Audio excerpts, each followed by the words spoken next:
Hello and welcome সবাইকে, আমার সকল ভিউয়ার্সকে অনেক অনেক স্বাগত। আশা করছি তোমরা সবাই খুব ভালো আছো, আমিও ভালো আছি।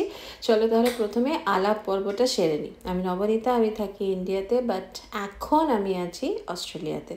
30th মে আমরা 4 জনে বেরিয়ে পড়েছিলাম। এবার তোমাদেরকে বলবো কোথায় আমরা গিয়েছিলাম। চলো তাহলে ভিডিওটা একটু পেছন থেকেই শুরু করা যায়। 2nd জুন অস্ট্রেলিয়াতে ছিল বেসিক্যালি হলিডে। সো একটা লম্বা ছুটি প্ল্যান করে আমরা বেরিয়ে পড়লাম গাড়ি নিয়ে পার্থ থেকে এসপেরেন্স। পার্থ থেকে এসপেরেন্সের দূরত্ব বাই রোড ওই 714 কিলোমিটার মতো, যেটা অলমোস্ট প্রায় 8 to 9 আওয়ার্স মতো বাইক আর ড্রাইভিং পরে। তো আমরা সেইভাবেই প্রিপারেশনস নিয়ে বেরিয়েছিলাম। So Esperance is a town on the south coast of Western Australia. খুব সুন্দর একটা ছোট্ট শহর, চারিদিকে প্রচুর বিচ। এত বিচ আমি আগে আর কখনো দেখিনি, আর প্রত্যেকটা সমুদ্রের কালার অসাধারণ। ছোটো ছোটো করে অলরেডি তোমাদের ভিডিওতে হয়তো আমি শেয়ার করেছি, তোমরা হয়তো দেখেছো একবার, আমি লাইভও করেছিলাম। বিকজ সব জায়গায় তো নেটওয়ার্ক পাওয়া যায় না, যেখানেই নেটওয়ার্ক পেয়েছি ছোটো ছোটো করে তোমাদের সঙ্গে সেগুলো শেয়ার করার চেষ্টা করেছি। এইবার যে বিএনবিটা তোমরা দেখছো সেটাই কিন্তু আগামী 3 দিনের জন্য আমাদের বাড়ি হতে চলেছে। এখানকার সব বাড়িগুলি নর্মালি একটু সাদার উপরেই হয়, মানে খুব একটা ডার্ক কালার এখানে ওরা ইউজ করে না।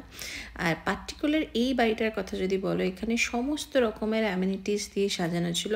এভরিথিং ওয়াজ দেয়ার, মানে কি নেই সেখানে। প্রথমেই যেটা দেখছো সেটা হচ্ছে একটা কিচেনটা এত বড়, এত স্পেশিয়াস, আর এত রকমের তাতে কাটলারিজ রয়েছে যে তুমি মোটামুটি ছোটোখাটো একটা যে কোনো ধরনের গেট টুগেদার পার্টি সেখানে অ্যারেঞ্জ করতে পারবে। Olive oil, black pepper, salt, প্রচুর রকমের কাটলারিজ, প্রচুর রকমের কাপ, সুন্দর সুন্দর বাটি, প্লেট, মাইক্রোওভেন রয়েছে, তাতে টোস্টার রয়েছে, তাতে কফি মেশিনস রয়েছে, তাতে তোমার ওভেন তো থাকেই সব জায়গাতে। ওভেন অ্যান্ড গ্রিল তো এখানে খুব কমন ব্যাপার, সেটা তো থাকেই। তো মোটামুটি মানে তুমি কফি মেশিন দিয়ে যে কফি করবে তার জন্য আলাদা যে কফি, সেটাও এখানে রাখা রয়েছে। নানান রকমের চা রয়েছে। এবার সকালবেলা উঠে তুমি যে যেরকম খায়, কেউ কফি খায়, কেউ চা খেতে পছন্দ করে, তো সব রকমভাবে কিন্তু কিচেনটা সাজানো ছিল। এত সুন্দর বড় কিচেন, সবার কিন্তু একটা মেয়েদের বেসিক্যালি ড্রিম থাকে নর্মালি।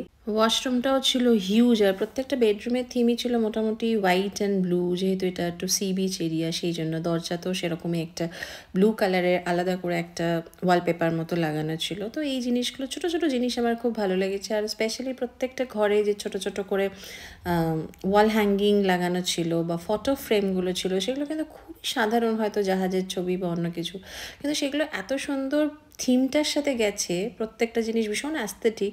তো এই ছোটো ছোটো জিনিসগুলো আমার খুব ভালো লাগে, যে সাজিয়েছে বাড়িটা তার মানে টেস্টটা আমার খুব ভালো লেগেছে।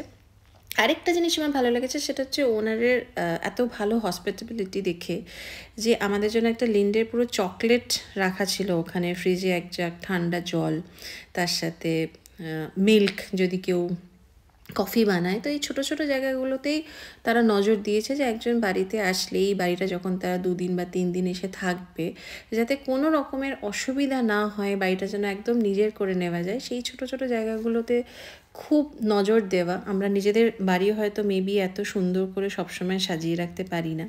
আর রাতের পর যখন সকালবেলা উঠে ব্যালকনি থেকে সাইডের ভিউটা দেখলাম, ইট ওয়াজ জাস্ট ওয়াও। আমি বেসিক্যালি একটু ব্যালকনি আর বড় কিচেন আমার খুবই ভালো লাগে। কিছু কিছু বাড়িতে ঢুকলে একটা পজিটিভ ফিলিংস লাগে, একটা গুড ভাইব মনে হয়। তো এই বাড়িটাও কিন্তু সারা জীবন আমার স্মৃতিতে থেকে যাবে, আমার ভালো লেগেছে ভীষণ, সেটাই তোমাদের সঙ্গে শেয়ার করলাম। আর নর্মালি নিয়ম হচ্ছে, তুমি যেভাবে বাড়িটা পাবে, তুমি যখন ছাড়বে বাড়িটা, তখন নর্মালি যেরকমভাবে ছিল মোটামুটিভাবে, এখানে ক্লিনিংটা খুব ইম্পর্টেন্ট। তো আমরা চেষ্টা করেছি সেটাকে পরিষ্কার রাখা। তোমাদের বাড়িটা দেখে কেমন লাগলো অবশ্যই আমার সাথে শেয়ার করো।